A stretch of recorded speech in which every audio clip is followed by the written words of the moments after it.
안녕하십니까. 우병장수 라디오입니다. 저는 의학 전문 기자로 20년간 활동해 왔습니다. 오늘은 여러분께 겨울철 호르몬 균형 식단에 대해 말씀드리겠습니다. 먼저 다음 증상을 확인해 보시기 바랍니다. 첫째, 요즘 들어 유난히 피곤하신가요? 예를 들어 아침에 일어나도 개운하지 않습니다. 둘째, 감기에 자주 걸리시나요? 예를 들어 한 달에 2번 이상 목이 아픕니다. 셋째, 기분이 자주 우울해지시나요? 예를 들어 햇빛이 없으면 기운이 빠집니다. 넷째, 근육이 약해진 느낌이 드시나요? 예를 들어 병뚜껑을 열기 힘듭니다. 다섯째, 밤에 잠을 잘 못 주무시나요? 예를 들어 자다가 2-3번 깹니다. 5가지 중 2가지 이상 해당되신다면 오늘 영상을 끝까지 보시길 권해드립니다. 건강한 겨울나기의 첫걸음입니다. 왜 겨울철 호르몬 균형이 중요한지 설명드리겠습니다. 제가 2023년 서울 아산병원에서 취재할 때의 일입니다. 당시 67세 여성분을 만났습니다. 이분은 매년 겨울마다 심한 피로감을 경험하셨습니다. 하지만 겨울이라 다 그렇지 하고 그냥 지내셨습니다. 처음에는 가벼운 피로였습니다. 예를 들어 저녁만 되면 기운이 없었습니다. 그런데 2년이 지나면서 상황이 심각해지기 시작했습니다. 첫째, 우울증이 찾아왔습니다. 예를 들어 아무것도 하기 싫어졌습니다. 외출도 귀찮고 사람 만나기도 싫어졌습니다. 둘째, 면역력이 급격히 떨어졌습니다. 구체적으로 한 달에 3번씩 감기에 걸렸습니다. 결국 폐렴으로까지 진행되었습니다. 셋째, 근력이 크게 약해졌습니다. 계단을 오르기 힘들어졌고 낙상 위험이 높아졌습니다. 병원을 찾았을 때는 이미 골밀도가 심각하게 낮아진 상태였습니다. 담당 의사는 이렇게 말했습니다. 만약 겨울철 비타민 D 관리를 하셨다면 충분히 예방할 수 있었습니다. 또 다른 사례를 소개하겠습니다. 62세 남성분의 경우입니다. 이분 역시 겨울철 활력 조화를 무시하셨습니다. 나이 들면 다 그렇지 하며 지내셨습니다. 그러다 건강검진에서 비타민 D 수치가 심각하게 낮게 나왔습니다. 정상의 30% 수준이었습니다. 급하게 병원에 가셨을 때는 이미 근감소증이 진행된 상태였습니다. 현재는 비타민 D 보충제를 드시고 계시지만 초기에 식단으로 관리했다면 충분히 피할 수 있었습니다. 이런 사례가 특별한 게 아닙니다. 대한내분비학회에 따르면 65세 이상의 75% 겨울철 비타민 D 부족을 경험합니다. 이는 4명 중 3명 수준입니다. 더 큰 문제는 이 중 20%만이 적절한 관리를 받고 있다는 것입니다. 나머지 80%는 방치하거나 잘못된 방법으로 대처하고 있습니다. 겨울철 호르몬 불균형을 방치하면 이런 문제들이 발생할 수 있습니다. 첫째, 계절성 우울증입니다. 쉽게 설명하면 햇빛 부족으로 세로토닌이 감소합니다. 이렇게 되면 우울감과 무기력증이 찾아옵니다. 둘째, 면역력 급격한 저하입니다. 구체적으로 비타민 D 부족으로 면역세포가 약해집니다. 예를 들어 감기, 독감에 쉽게 걸립니다. 셋째, 골다공증 악화입니다. 가장 심각한 경우 낙상으로 인한 골절입니다. 이는 겨울철에 더욱 위험합니다. 넷째, 근감소증 진행입니다. 호르몬 부족으로 근육이 빠르게 줄어듭니다. 체력이 급격히 떨어집니다. 하지만 여러분, 너무 걱정하지 마십시오. 오늘 제가 소개해드릴 식단을 실천하시면 충분히 예방하고 개선하실 수 있습니다. 그렇다면 겨울철 호르몬 불균형은 정확히 무엇일까요? 의학적으로는 계절성 호르몬 변화라고 합니다. 하지만 쉽게 말씀드리면 햇빛 부족으로 우리 몸의 조절 장치가 고장나는 것입니다. 예를 들어 설명하겠습니다. 우리 몸의 호르몬을 집의 온도 조절기에 비유하면 겨울철 햇빛 부족은 조절기의 전원이 약해지는 것과 같습니다. 그러면 집 안 온도가 불안정해지듯 우리 몸도 균형을 잃게 됩니다. 정상적인 경우를 먼저 보겠습니다. 건강한 상태에서는 햇빛을 받으면 피부에서 비타민 D가 만들어집니다. 예를 들어 봄과 여름에는 하루 15분만 햇빛을 쬐어도 충분한 비타민 D가 생성됩니다. 그런데 겨울이 되면 햇빛 양이 절반 이하로 줄어듭니다. 쉽게 말하면 조절기에 들어가는 전기가 약해지는 것입니다. 그렇다면 왜 이런 일이 일어날까요? 우리 몸에서 일어나는 일을 단계별로 설명해 드리겠습니다. 첫 번째 단계입니다. 겨울철 일조량 감소로 인해 비타민 D 생성이 70% 감소합니다. 쉽게 비유하면 발전소의 출력이 30%만 나오는 것과 같습니다. 예를 들어 여름에는 하루 1000단위가 만들어지지만 겨울에는 300단위만 만들어집니다. 두 번째 단계로 넘어갑니다. 비타민 D가 부족해지면 칼슘 흡수가 30% 감소합니다. 이는 뼈에서 칼슘이 빠져나가는 것과 같습니다. 세 번째 단계입니다. 칼슘 부족은 다시 부갑상선 호르몬을 자극합니다. 이 호르몬이 과다 분비되면 뼈가 약해지고 근육도 약해집니다. 최종적으로 호르몬 불균형이 발생하는 것입니다. 그렇다면 어떤 증상이 나타날까요? 첫 번째 증상, 만성 피로입니다. 쉽게 설명하면 아침에 일어나도 피곤합니다. 예를 들어 10시간을 자도 개운하지 않습니다. 두 번째 증상, 우울감과 무기력입니다. 구체적으로 아무것도 하기 싫어집니다. 이런 경우 계절성 우울증일 수 있습니다. 세 번째 증상, 면역력 저하입니다. 쉽게 설명하면 감기에 자주 걸립니다. 한 달에 두세 번 이상입니다. 네 번째 증상, 근육통과 관절통입니다. 이는 비타민 D 부족의 전형적인 증상입니다. 이런 증상들이 나타난다면 병원 방문을 권해드립니다. 하지만 식단 관리만으로도 충분히 예방하실 수 있습니다. 이제 의학적 근거를 살펴보겠습니다. 2022년 서울대학교 의과대학 연구팀이 아주 흥미로운 실험을 진행했습니다. 연구 책임자는 김영수 교수였고 대한내분비학회지에 발표되었습니다. 이 연구가 왜 중요한지 말씀드리겠습니다. 겨울철 식단이 호르몬에 미치는 영향을 명확하게 입증했기 때문입니다. 연구팀은 60에서 75세 120명을 선정했습니다. 선정 기준이 있었습니다. 첫째, 비타민 D 수치가 정상의 50% 이하. 둘째, 특별한 질병이 없는 분들. 셋째, 약물 복용을 하지 않는 분들. 이들을 두 그룹으로 나눴습니다. 첫 번째 그룹은 비타민 D가 풍부한 식단을 실천했습니다. 두 번째 그룹은 평소 식단을 유지했습니다. 실험 기간은 12주, 즉 3개월이었습니다. 처음 4주는 큰 변화가 없었습니다. 양쪽 그룹 모두 비슷한 상태를 유지했습니다. 그런데 6주가 지나자 첫 번째 그룹에서 변화가 나타나기 시작했습니다. 비타민 D 수치가 증가하기 시작했습니다. 이를 쉽게 설명하면 배터리 충전량이 점점 올라가는 것과 같습니다. 12주가 지나자 더욱 명확한 차이가 나타났습니다. 첫 번째 그룹에서는 비타민 D 수치가 85% 증가했습니다. 피로감 점수는 60% 감소했습니다. 반면 두 번째 그룹은 거의 변화가 없거나 오히려 10% 악화되었습니다. 최종 결과는 정말 놀라웠습니다. 첫 번째 그룹은 비타민 D 수치 85% 증가되었습니다. 쉽게 말하면 정상 범위를 완전히 회복한 것입니다. 면역 지표 40% 개선되었습니다. 예를 들어 감기 발생 횟수가 절반으로 줄었습니다. 우울감 점수 55% 감소되었습니다. 이는 봄철 수준으로 회복된 것입니다. 통계적으로도 매우 유의미한 결과였습니다. 연구팀은 계절성 호르몬 변화라고 표현했습니다. 이게 무슨 뜻인지 쉽게 풀어드리겠습니다. 계절성 호르몬 변화란 햇빛 부족으로 인한 일시적 불균형을 말합니다. 우리 몸에서 어떤 일이 일어나는지 예를 들어 설명하겠습니다. 첫째, 햇빛이 부족하면 비타민 D가 줄어듭니다. 둘째, 비타민 D가 줄면 칼슘 흡수가 감소합니다. 셋째, 칼슘 부족은 호르몬 불균형을 유발합니다. 비유로 설명하면 더 쉽습니다. 우리 몸을 자동차에 비유해 보겠습니다. 비타민 D는 엔진 오일과 같습니다. 예를 들어 겨울철은 오일이 부족한 상태입니다. 오일 없이 차를 계속 운전하면 엔진이 망가지는 것처럼 우리 몸도 호르몬 균형이 깨지는 것입니다. 따라서 식단으로 비타민 D를 보충하는 것은 오일을 채우는 것과 같습니다. 이제 이해가 되시나요? 추가 연구도 있습니다. 2023년 삼성 서울병원에서 다른 각도로 연구를 진행했습니다. 이번에는 근감소증이 있는 시니어를 대상으로 했습니다. 연구팀은 이런 질문을 던졌습니다. 비타민 D가 부족하면 근육에 어떤 영향을 미칠까? 100명을 6개월 동안 관찰한 결과 놀라운 사실이 발견되었습니다. 결과를 쉽게 풀어드리겠습니다. 비타민 D가 부족한 그룹은 근감소증 진행 속도가 3배 빨랐습니다. 쉽게 말하면 근육이 3배 빠르게 줄어든 것입니다. 낙상 위험이 65% 높았습니다. 예를 들어 겨울철 낙상 사고가 2배 증가했습니다. 골절 위험이 80% 증가했습니다.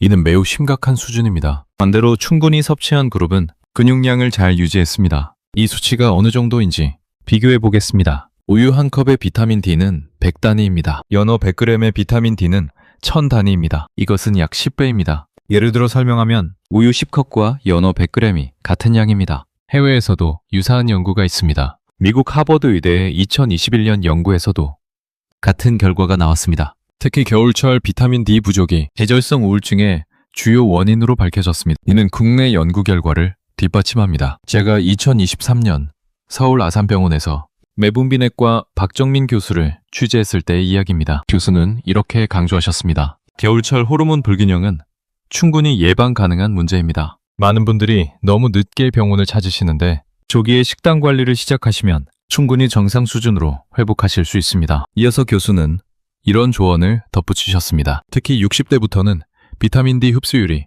50% 감소합니다. 하루 30분 햇빛을 쬐시고 비타민 D가 풍부한 식단을 드시면 큰 차이를 만드실 수 있습니다. 또 다른 전문의 의견도 있습니다. 분단 서울대병원 영양의학과 이수진 교수는 이렇게 말씀하셨습니다. 겨울철에는 햇빛만으로는 부족합니다. 반드시 식단으로 보충해야 합니다. 특히 등푸른 생선, 콩, 녹색 채소는 비타민 D뿐만 아니라 마그네슘, 오메가3까지 제공합니다. 이런 영양소들이 함께 작용하면 호르몬 균형 회복 속도가 2배 빠릅니다. 연구 결과들을 종합하면 다음과 같은 결론이 나옵니다. 첫째, 겨울철 비타민 D 부족은 호르몬 불균형의 주요 원인입니다. 둘째, 식단만으로도 충분히 개선 가능합니다. 셋째, 조기 관리가 핵심입니다. 증상이 심해지기 전에 식단을 조절하시면 빠른 회복이 가능합니다. 넷째, 단일 영양소가 아닌 복합 영양소 섭취가 중요합니다. 비타민 D, 마그네슘, 오메가3, 리소플라본을 함께 드시면 시너지 효과가 나타납니다. 실제 사례를 소개해 드리겠습니다. 2023년 서울 아산병원에서 취재한 사례입니다. 69세 여성분이셨습니다. 이분은 다음과 같은 어려움을 겪고 계셨습니다. 첫째, 매년 겨울마다 심한 피로감. 예를 들어 오후 2시만 되면 눕고 싶었습니다. 이로 인해 친구들과의 약속도 모두 취소했습니다. 본인은 이렇게 말씀하셨습니다. 겨울이 두려웠어요. 매년 11월부터 3월까지는 죽은 사람처럼 지냈죠. 둘째, 우울감과 무기력증.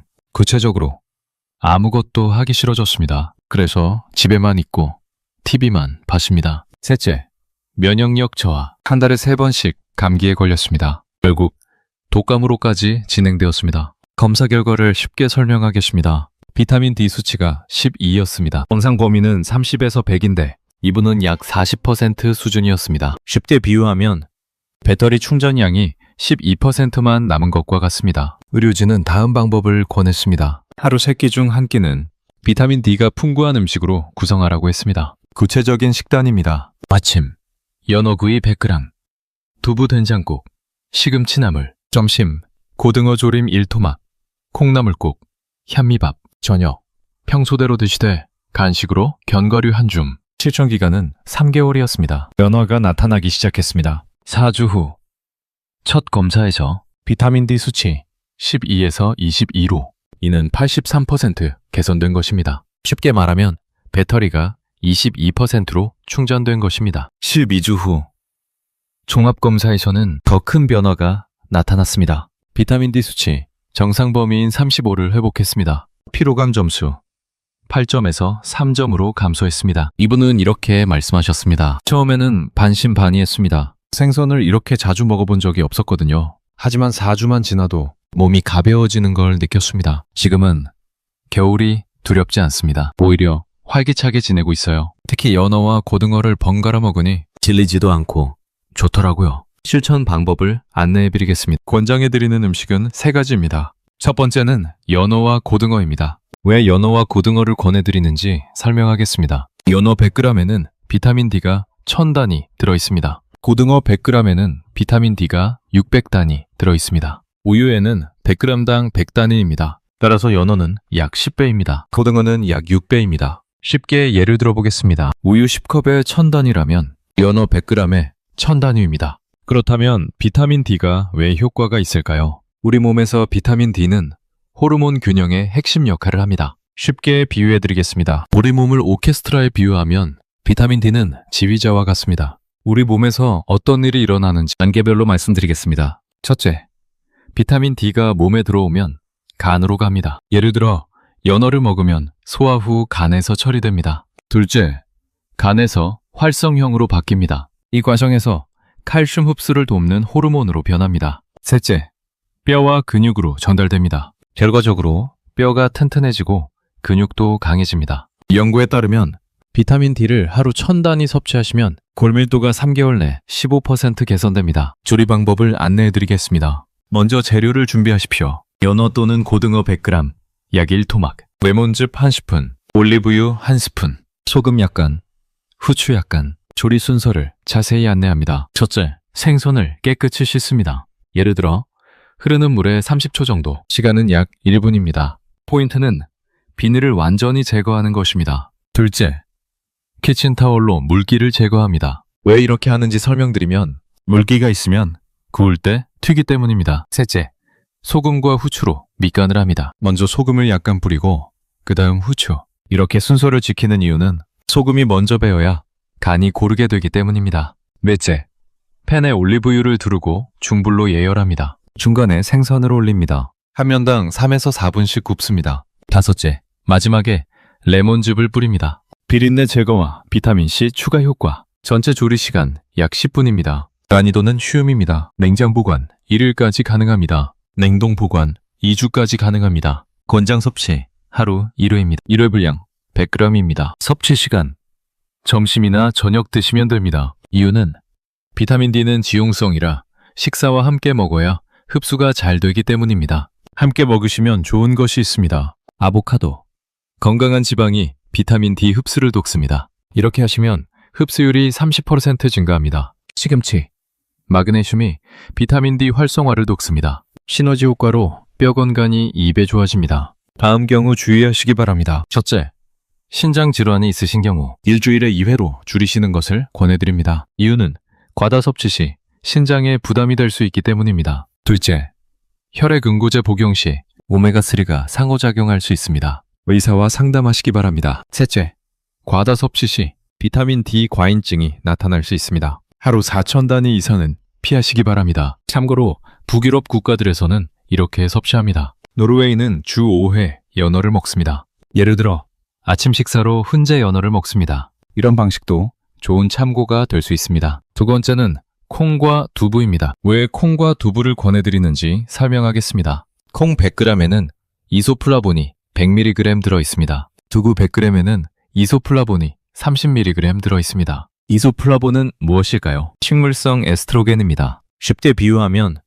여성 호르몬과 비슷한 구조를 가진 물질입니다. 예를 들어 열쇠와 자물쇠에 비유하면 여성 호르몬이 진짜 열쇠라면 이소플라본은 복제 열쇠와 같습니다. 그렇다면 이소플라본이 왜 효과가 있을까요? 우리 몸에서 이소플라본은 호르몬 수용체에 결합합니다. 쉽게 비유해드리겠습니다. 우리 몸의 세포를 주차장에 비유하면 호르몬은 차와 같습니다. 우리 몸에서 어떤 일이 일어나는지 단계별로 말씀드리겠습니다. 첫째, 이소플라본이 몸에 들어오면 소장에서 흡수됩니다. 예를 들어 두부를 먹으면 2시간 내 흡수됩니다. 둘째, 혈액을 통해 전신으로 퍼집니다. 이 과정에서 호르몬 수용체를 찾아갑니다. 셋째, 수용체에 결합하여 호르몬 역할을 합니다. 결과적으로 갱년기 증상이 완화됩니다. 연구에 따르면 이소플라본을 하루 50mg 섭취하시면 안면 홍조가 50% 감소합니다. 조리 방법을 안내해드리겠습니다. 먼저 재료를 준비하십시오. 두부 200g,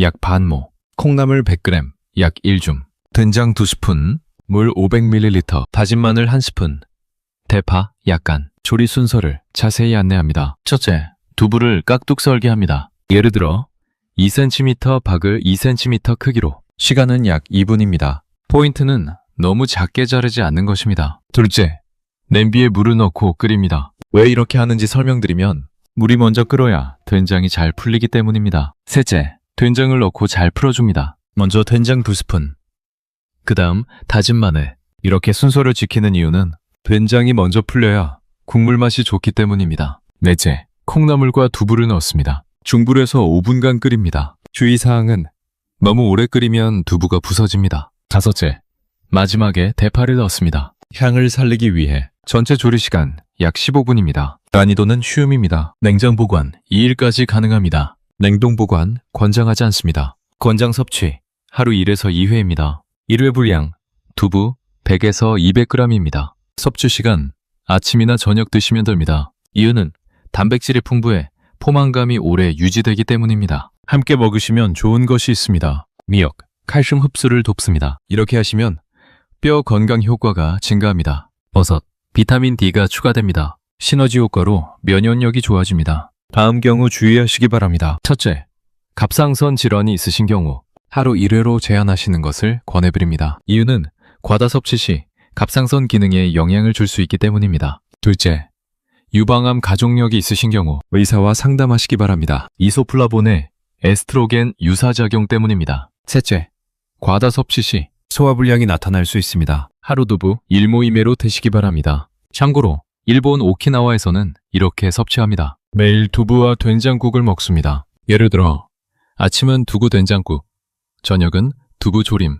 이런 방식도 좋은 참고가 될 수 있습니다. 오키나와는 세계적인 장수 지역입니다. 세 번째는 시금치와 케일입니다. 왜 시금치와 케일을 권해드리는지 설명하겠습니다. 시금치 100g에는 마그네슘이 80mg 들어있습니다. 케일 100g에는 마그네슘이 47mg 들어있습니다. 우유에는 100g당 10mg입니다. 따라서 시금치는 약 8배입니다. 케일은 약 5배입니다. 쉽게 예를 들어보겠습니다. 우유 800ml에 80mg이라면 시금치 100g에 80mg입니다. 그렇다면 마그네슘이 왜 효과가 있을까요? 우리 몸에서 마그네슘은 300가지 이상의 효소 반응에 관여합니다. 쉽게 비유해드리겠습니다. 우리 몸을 공장에 비유하면 마그네슘은 기계 윤활유와 같습니다. 우리 몸에서 어떤 일이 일어나는지 단계별로 말씀드리겠습니다. 첫째, 마그네슘이 몸에 들어오면 소장에서 흡수됩니다. 예를 들어 시금치를 먹으면 4시간 내에 흡수됩니다. 둘째, 혈액을 통해 세포로 들어갑니다.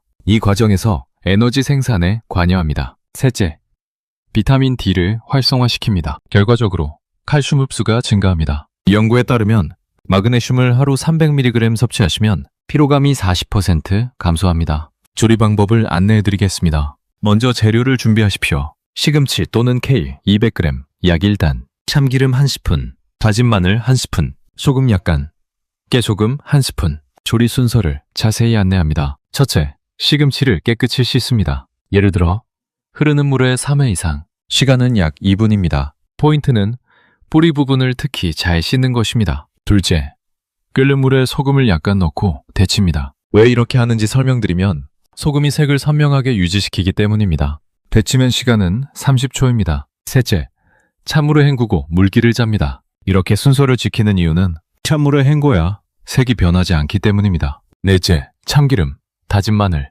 소금으로 무칩니다. 손으로 부드럽게 버무립니다. 주의사항은 너무 세게 하면 으깨집니다. 다섯째, 마지막에 깨소금을 뿌립니다. 향을 살리기 위해 전체 조리 시간 약 5분입니다. 난이도는 쉬움입니다. 냉장 보관 2일까지 가능합니다. 냉동 보관 권장하지 않습니다. 권장 섭취 하루 1에서 2회입니다. 1회 분량 100에서 200g입니다. 섭취 시간 아침이나 점심 드시면 됩니다. 이유는 마그네슘이 에너지 생산을 돕기 때문에 낮에 드시는 게 좋습니다. 함께 먹으시면 좋은 것이 있습니다. 견과류, 비타민 E가 항산화 작용을 합니다. 이렇게 하시면 세포 노화 방지 효과가 증가합니다. 레몬즙, 철분 흡수를 돕습니다. 시너지 효과로 빈혈 예방에 좋습니다. 다음 경우 주의하시기 바랍니다. 첫째, 신장 질환이 있으신 경우 하루 1회로 제한하시는 것을 권해드립니다. 이유는 과다 섭취 시 칼륨 수치가 높아질 수 있기 때문입니다. 둘째, 혈액 응고제 복용 시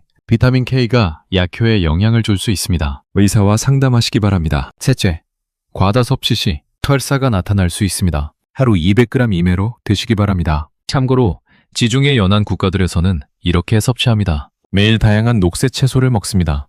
예를 들어 샐러드, 수프, 볶음 등 다양한 방법으로. 이런 방식도 좋은 참고가 될 수 있습니다. 지중해식 식단은 심혈관 건강에 매우 좋습니다. 오늘 말씀드린 내용을 정리하겠습니다. 첫째, 연어와 고등어, 비타민 D가 우유의 10배입니다. 기대 효과, 호르몬 균형 회복과 면역력 증가입니다. 둘째, 콩과 두부, 이소플라본으로 갱년기 증상 완화합니다. 기대 효과, 안면 홍조 50% 감소와 뼈 건강입니다. 셋째, 시금치와 케일, 마그네슘으로 에너지 생산을 돕습니다. 기대 효과, 피로 회복과 근육 기능 개선입니다. 이 세 가지를 꾸준히 실천하시면 겨울철 호르몬 균형 회복과 활력 증진을 경험하실 수 있습니다.